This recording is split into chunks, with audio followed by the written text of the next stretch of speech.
Welcome to Bathrobe Conversations with Black Women. I am your host, Rona, and I am here with another phenomenal Black woman.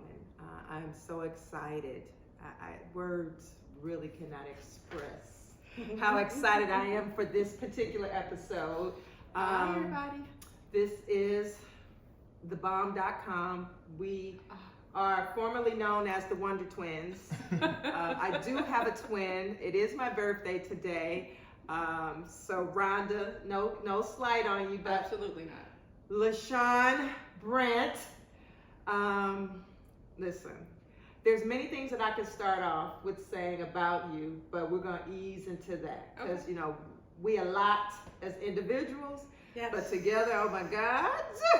Okay, anyway, I'm so excited. You all don't even know how excited I am. Okay, so with every episode and every interview that I've done, the first question that I have posed is, what is your experience as a Black woman? Well, I would not choose to be anything other than a Black woman. I second that. And even though the journey is harder for us, combating racism, combating sexism, I really believe that Black women are the strongest creatures on the earth. I think they are. No, I don't think. I know they are. The what's the word I'm looking for? Not the creator, but the place where mankind was born. And if I could, I wouldn't choose to be anything other than what I am and who I am. And I think for me, it's so important for my audience and really the world to hear your answer as a Black woman, because the misconception is that all Black women have the same experience.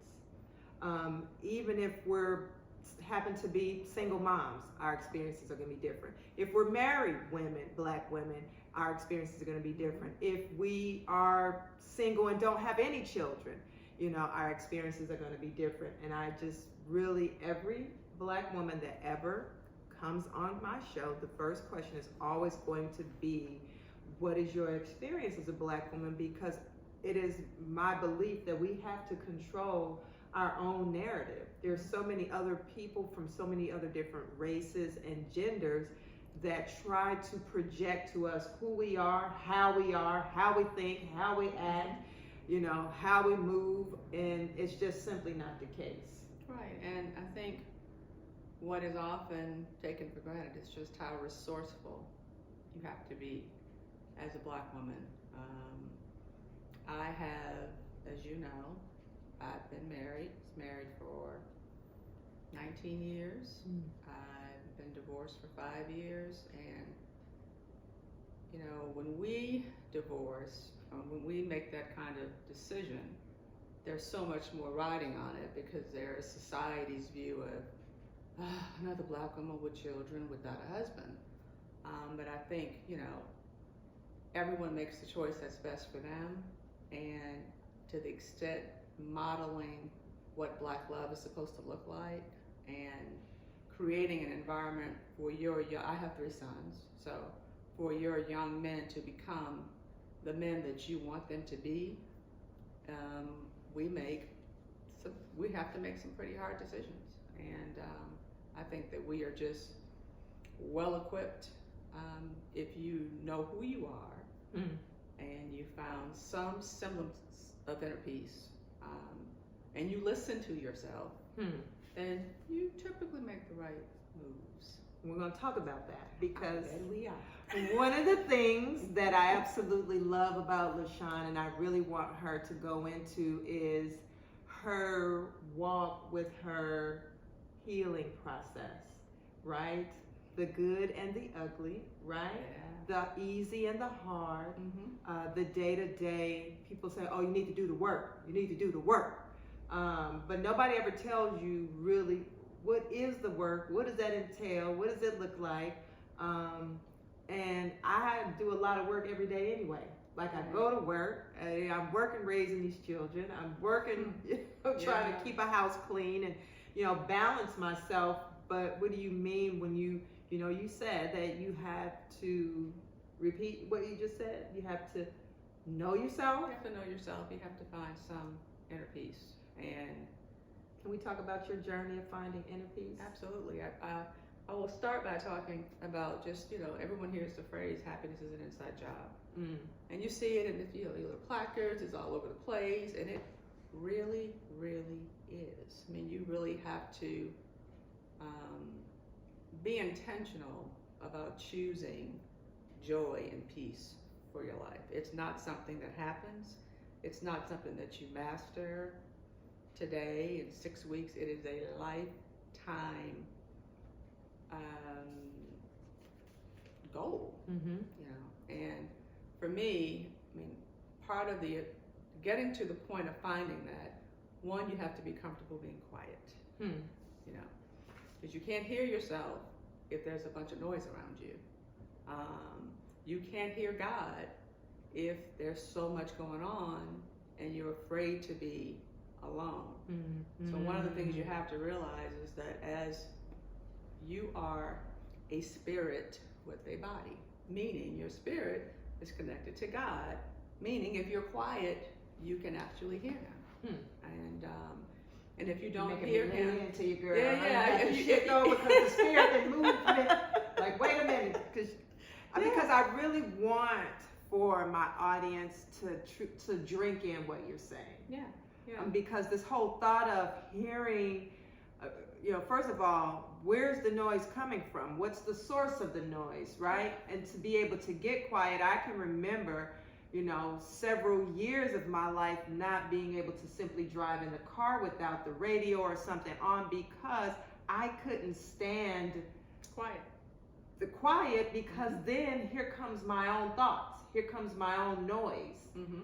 And the collective noise stemmed from childhood trauma, you know, relationships that weren't working out the way I wanted to, the mistreatment of, you know, people, right? Even really me mistreating myself. So, you know, that's the noise. A big part. That's a big part. And it even being taught that, right? You know, people say, oh, you teach people how to treat you. Well, people taught you how to treat yourself. If the foundation that was poured as a child, what the cement was full of rocks.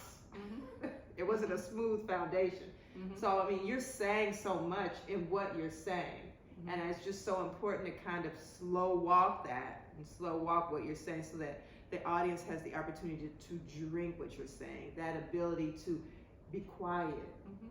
Well, the ability to be quiet and the confidence to trust yourself. Mm-hmm. Because once you tune into the fact that you are, you know, a spirit with a body or, you know, a spirit having a human experience, then you become more comfortable trusting that what you're hearing is coming from a good source because it's coming from God. Ooh. But that takes, you know, I want to emphasize that it's not oh, I got it next week.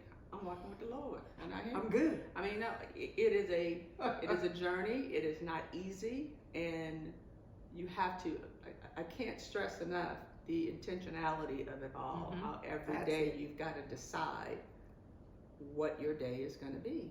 Because if you don't, there's way too much outside that will come in and steal your joy, and then you've got, you know, and that happens too. Then the next day you just be intentional again about being in a good place.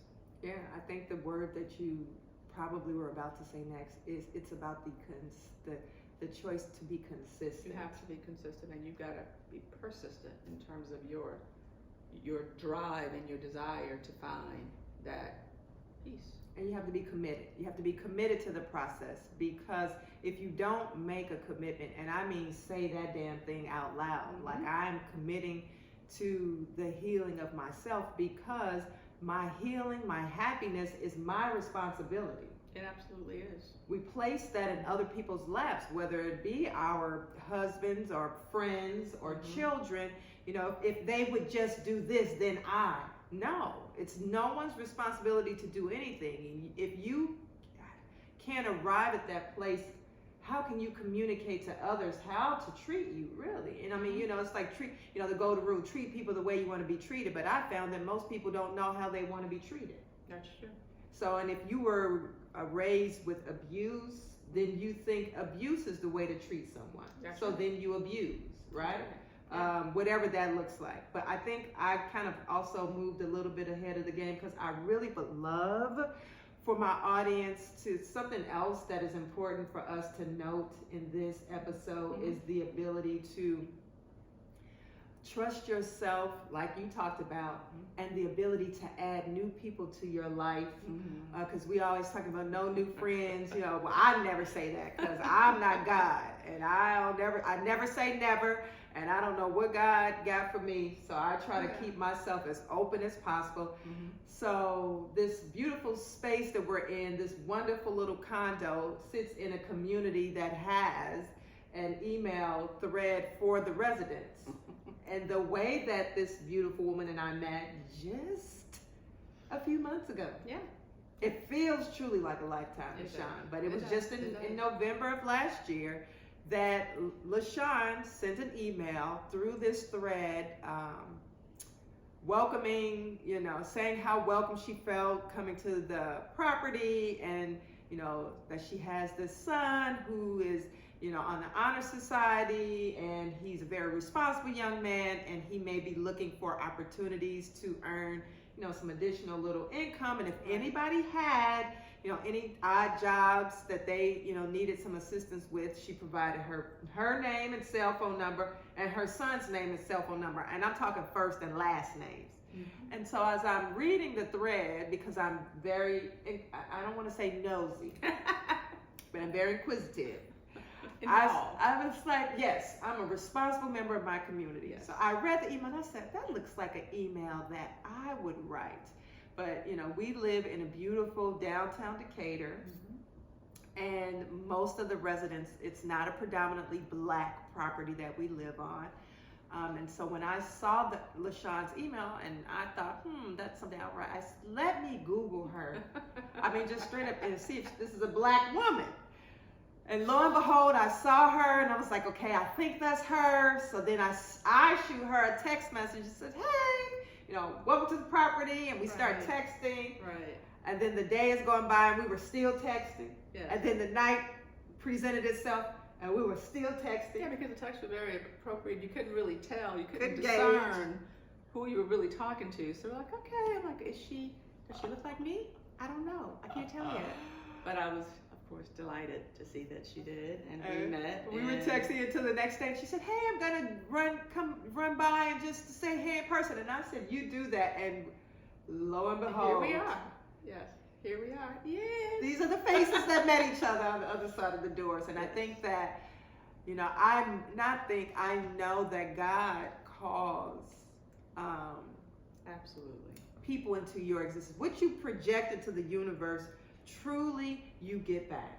If you project positivity, you get that back. If you project negativity, you get it back, and it happens instantly. And LaSean and I were called into each other's life. She has 3 amazing sons. Oh my God. And between the 2 of us now, we're up to 5 young men that we are, I think, doing a phenomenal job. I think so. Responsible, articulate, handsome, mentally healthy, physically, spiritually sound young men. But we called each other into each other's life. Yes, we did.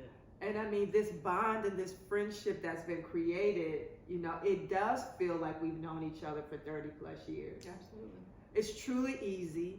I mean, you don't, and I'm going to say this, you don't know how you should be treated until you're able to experience someone treating you in a way that you're like, dang.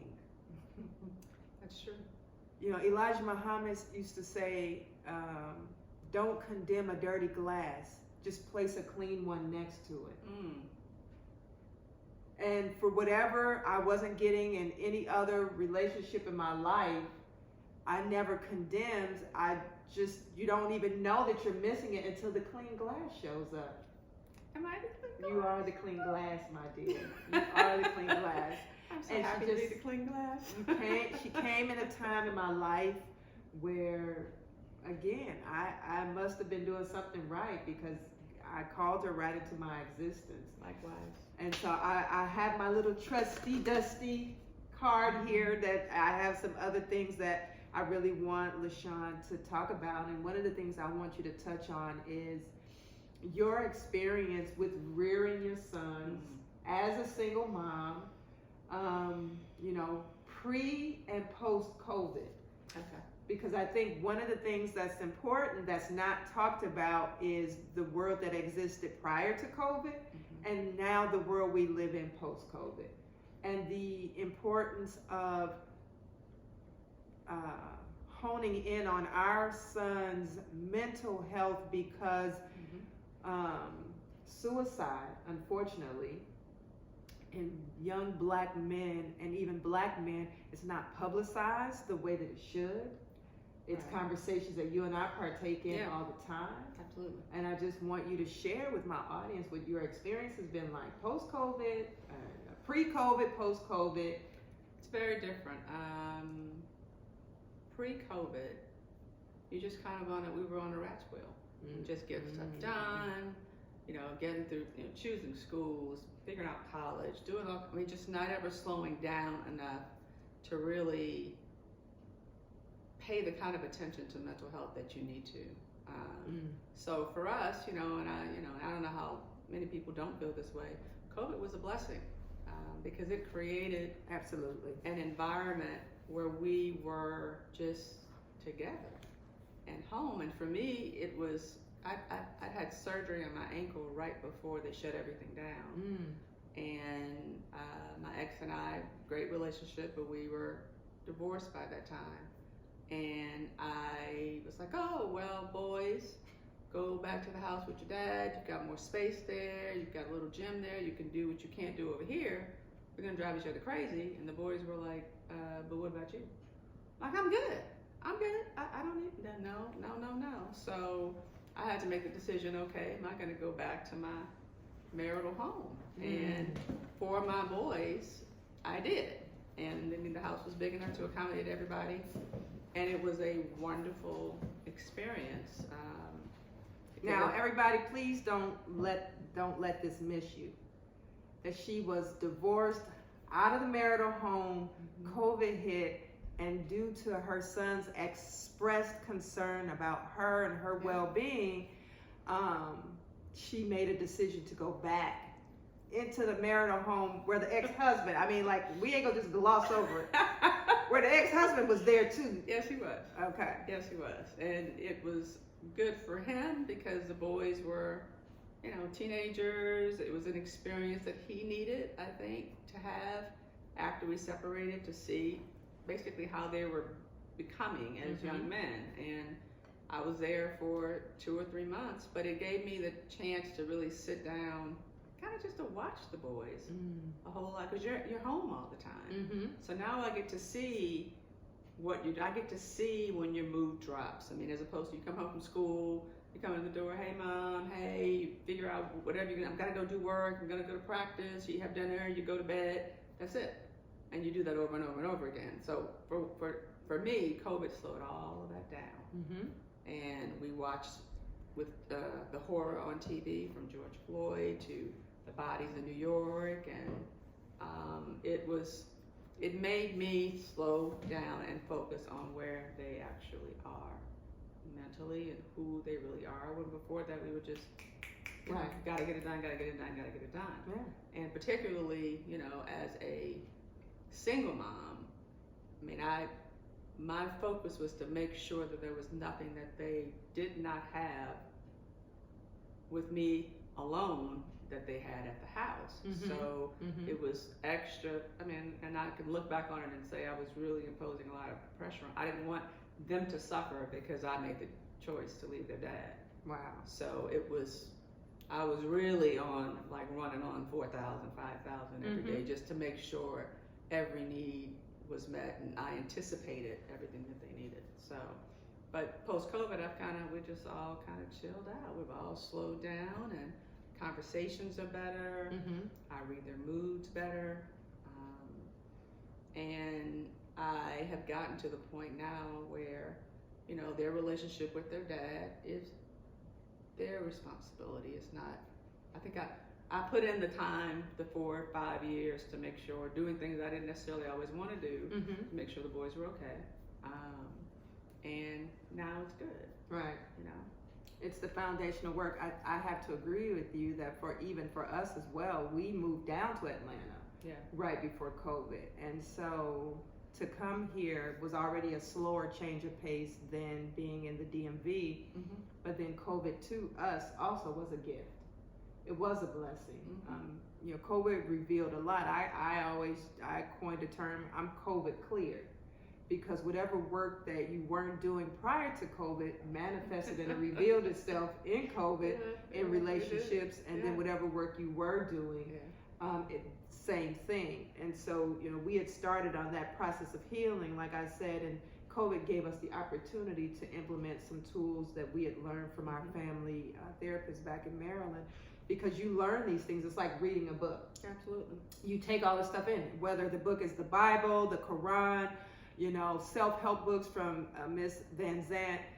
If you don't take the time to digest the books after you read them, and the digestive process is to slow yourself down, to think through the text, the material, define what it means for you, and then the last piece is the application of it. That's right. Which is the most challenging part. So COVID gave us that opportunity. So the next thing I want to talk about with my dear friend here, my trusty dusty card, is, you know, her professional life, okay?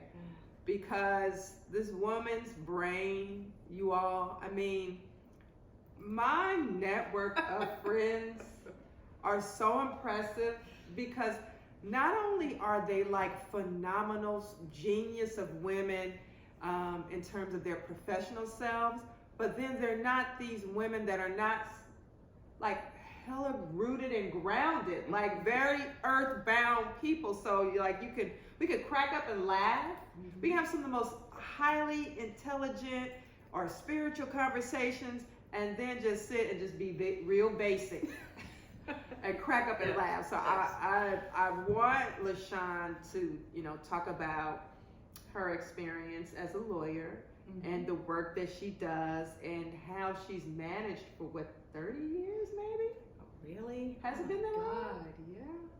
She's managed to marry. First of all, 30 years. Raise your hand if you know anybody that's been on any kind of job for 30 years. Well, I know somebody, but in this day and time, the commitment is not made like that, LaSean. Right. Not only in relationships, you know, but in, you know, commitments for work. You know, now everybody wants to be an influencer or an entrepreneur or, you know, all of those other things, which is great. Right. I'm saying I wear some of those hats, you know, not influencer, unless we're talking about influencing people to do, you know, real things, positive things. Right. But, you know, I'm an entrepreneur, and I'm a contractor.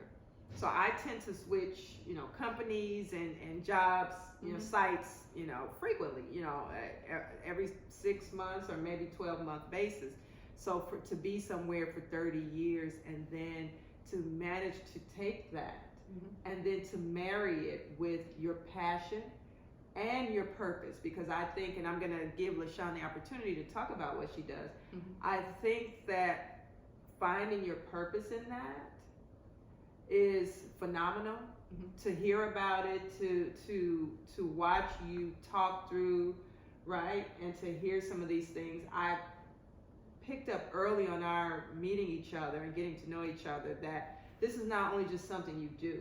You're passionate about it, but you also have found your purpose, right? So tell the people what I'm talking about, because they probably like, what does she do? Like, dang! All right, so I am a lawyer. I worked for the state for the last, it hasn't been 30 years yet. I worked for the state since 2000. Prior to then, I was in private practice. Okay. And I started out at a small African-American firm in Atlanta. Well-known firm, renowned attorneys. It's a great place to get your career started.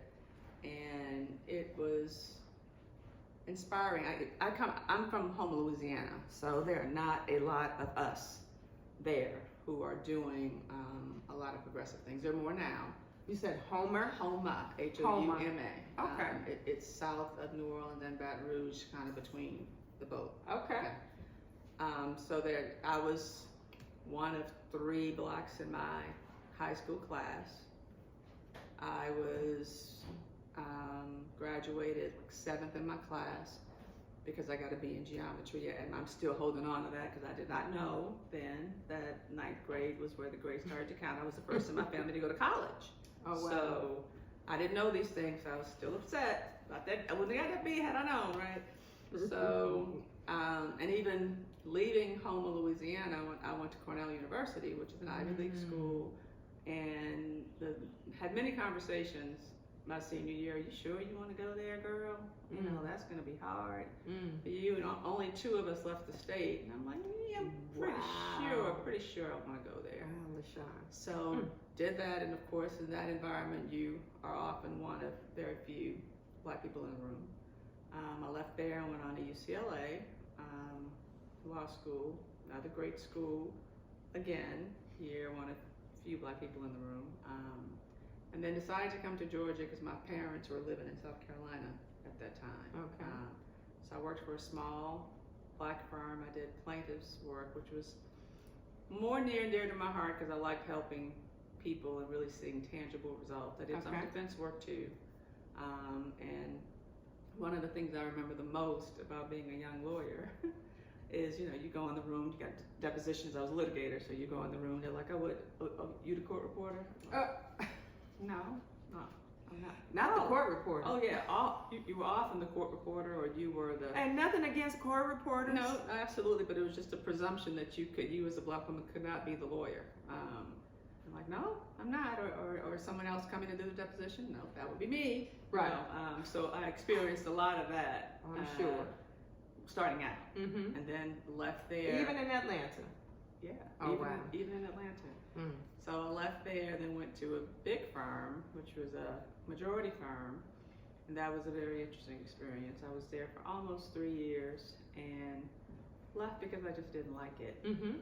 It was a great place to work, particularly if that's, you know, you prioritize your life in terms of what things are important to you. Right. And for me, being at a job 80 hours a week was just not important, and it wasn't fulfilling enough for me to stay. I had some great experiences, went to Alaska, all kinds of fun stuff. Okay.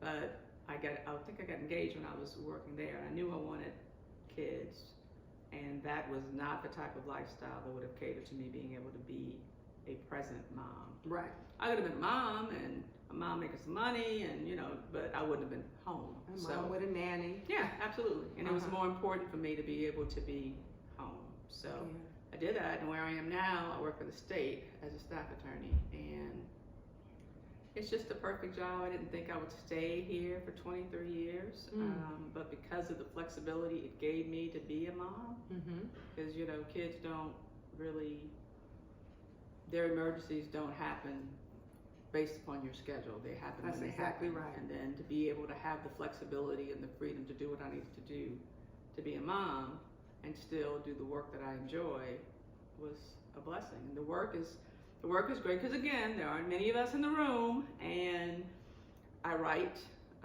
professionally. I research. I'm a staff attorney, and I think I bring a perspective to the work that some of my counterparts aren't going to be able to bring. I mean, a lot of ways that you write something can kind of help people figure out, you know, what they want to do with it or where they want to go. Or you might figure out something because you're black and you have the black experience. You may pick up something that other people don't, and so that gives you the opportunity to bring something to the job that the majority of the people don't bring. And you know, the ability just to be, the flexibility has become more important to me in the last, I'd say, 5 years. Okay. So, you know, I've often thought, you know, do I want to go do this, or I can make more money doing that? And I like my life. I like my life, and I like being, I know my job, I know it well, I do it well, and I like being able to do it how I want to do it and do it well and still enjoy the everyday. So that's what I do. Yes, and she does do it well, and She is a phenomenal writer. She says she's a writer. No, she's a phenomenal Thank writer. you, ma'am. Now, she's, I've read some things, and I've asked her to write some things for me, and I mean, just the ability to just say, oh, and then just sit down and just, oh, and you read it and it's like, girl, where this come from? Like, did you already have this kind of saved? That's what I'm supposed to do. That's what I mean, I'm telling you, like, again, my crew, listen, it's better than yours. I'm just sorry, not sorry. I think probably the last thing that I want to talk about is where we are, in our personal lives, because we do a lot of meditating, we do a lot of praying, we do a lot of self-work, and I feel like, there's only so much that you can do, and at least I know Minister Farrakhan said that, as a single person, you're a bit selfish when you are not married, because you won't really be tested and have the opportunities, I think, for the most optimum levels of growth until you have a partner, right? A spouse, a husband. We've both been married before. You 19, me 16 years. I've been separated and divorced now for 9 years. And so this work of, on myself, and this intentionality of, thinking about not only what didn't work in the marriage, but then I had the opportunity to go past that and say, what made me choose someone that did not treat me in the manner to which I deserve to be treated? Because I know, it's not even a belief, I know people show you who they are, right? We choose to either believe them or not. Right. And so now you and I are at this place where we do want to be married again, right? And so all of this work on ourselves is not just so that you and I can continue to enjoy each other's company, which I love it. We go to the rooftop, we have impromptu cookouts, and we play. We really do enjoy the day-to-day life. And I can say that that's something else that you and I have in common, that again, we place the responsibility on ourselves to really treat ourselves the way we deserve, so that when someone asks us, hey, what do you like? We can articulate it, we can express it, we can demonstrate it, because we do that for ourselves. I just want to touch on this because I think my sons, when I had them on, this whole thing about underdeveloped, overly mothered men, there is an epidemic. And I'm not speaking negatively about black men. I love black men. I am rearing healthy, strong black men, so it is not negative. I personally think that it is a fact that there is an epidemic of that, and I would love to be able to do a paradigm shift with allowing my sons and your sons to step into, the world when they're ready, and to their community to be paradigm shifters to change that, right? So we have to talk about this whole dating thing. Talk about the dating thing, but before we get to that, I want to talk about a little bit more about the friendship thing. I think it's so, for Rona and I, it's been incredible, really. I mean, there really is no other word for it. And I think, sometimes people are blessed to have a group of friends. Sometimes people are, they just have a handful of friends. But it's so important to have someone who can lift you up, because despite all I said earlier about inner peace, and I feel like I'm in a really good spot, there are always going to be days where it's hard. Yes. And it's so important to have someone who understands you, who can balance you out and lift you up, that proverbial this. Keep that head up, no matter what it is that's going on in your life. She is that for me, and it's like she said earlier, it's been several months, but it feels like it's been 30 years, one to twin power. Yes, yeah, yes. yeah. We're gonna get some bracelets made. We are. And you do that for me too. I mean, it is a mutually, no. I want you to know it. It is a mutually beneficial relationship. Absolutely. And I think that that's why the friendship has been so rewarding. It is because we have no expectations of each other, and because we don't have any expectations of each other, and we have done the respective work of how to treat ourselves, that then it is afford the opportunity for us to treat each other and have this exchange that's just, I mean, we marvel at it every day. We laugh at it. We do. Sometimes we tread lightly because, you know, everybody's not always happy for that, right? And it's unfortunate, but it's real. And I think we're responsible, I would say. With our friendship, we're responsible because we love, you know, the people that are around us, and we don't want to offend, but at the same time, we know that we don't need to be apologetic for, because we know that it's not us. Right, and we also know we're comfortable enough with each other and comfortable enough with ourselves. We call each other to task. Right. I mean, it's not always 100% agreement, like, well, yeah, well, you need to tone that down a little bit, or, you know, we have these conversations, and it's because, I think I told you this the other day, it's when you know, like, you know that somebody has your best interest at heart. The door's wide open. You can talk about anything. You can be as vulnerable as you need to be. You can cry together. You can laugh together. You can do it all. And I don't know if you have one or if you have several, but whoever that friend is, you make sure that person knows how important they are to you, because it's everything. It is. The dating. We're talking about dating. I mean, just your experience, because now I'm a part of the 50 and over club. Yes. And so I am 55. I wasn't going to tell you the age, but Yes, girl, I you am can let the people know. 55. Don't you look good? Happy to be 55. Black surely Yes. does not crack. And it has been hilarious. Yes. Really. I was going to say comical. It's been hilarious. I did not expect.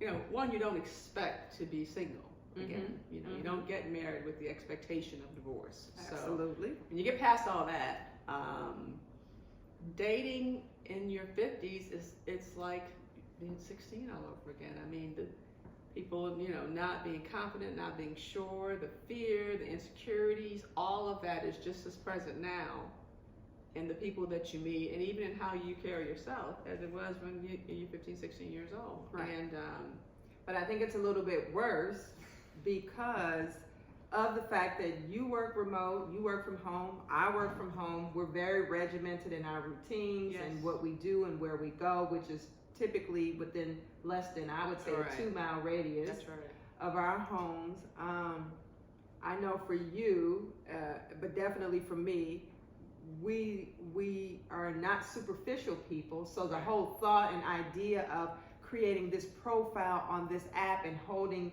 you know, this thing in your hand, and, you know, the swiping left or right, whichever way you're supposed to, for me, is the most asinine thing.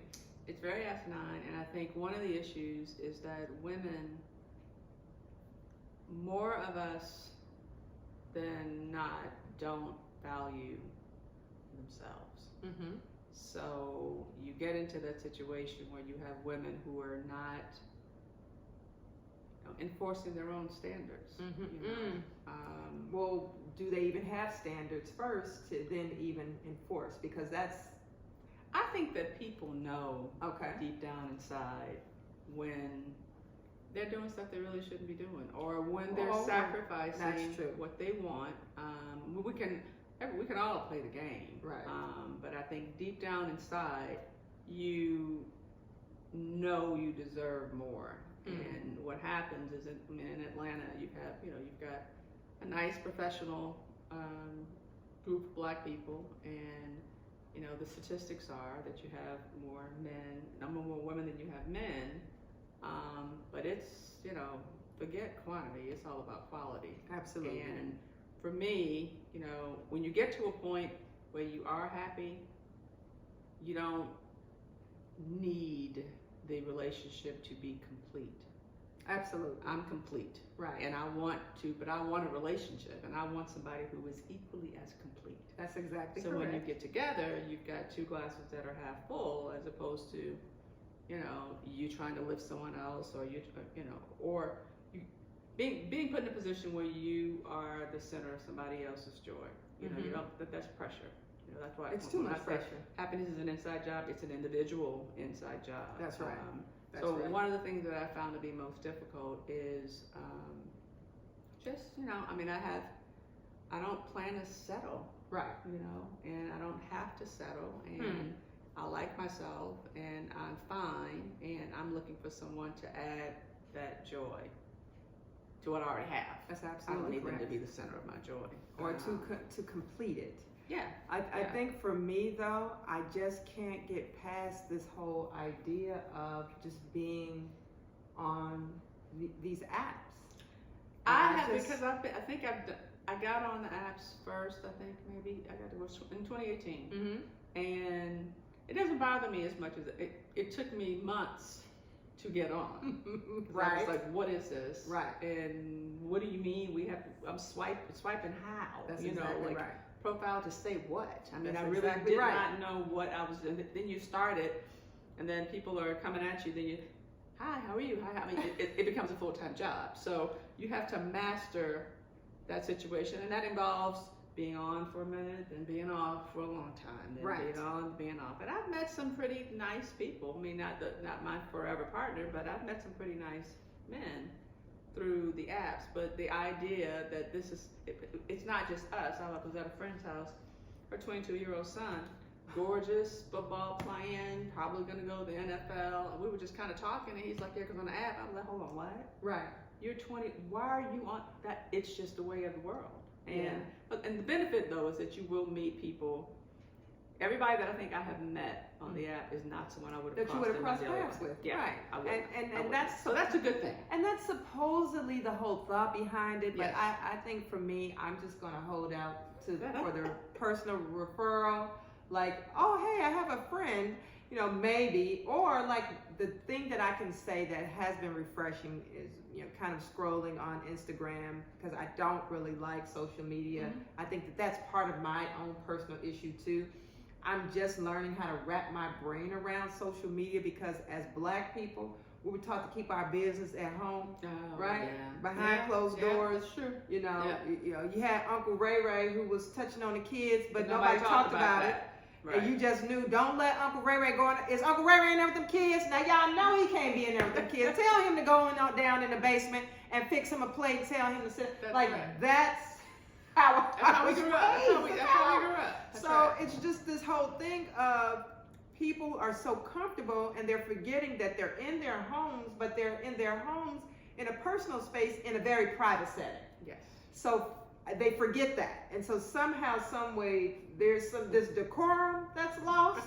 I don't even know if that's a word that people even use now, and know the meaning of it. But anyway, I digress. I am happy to see that there are more men, Black men, who are talking about Black women from their lens and their vantage point in a very healthy manner.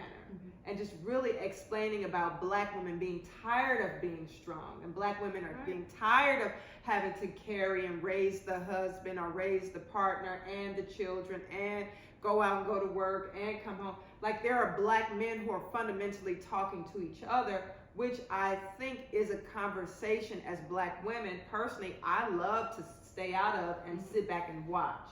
One of the things I've learned that I thought was just phenomenal, you know, is I have met so many, not like met in person, but talked to, or met, you know, so many good Black men.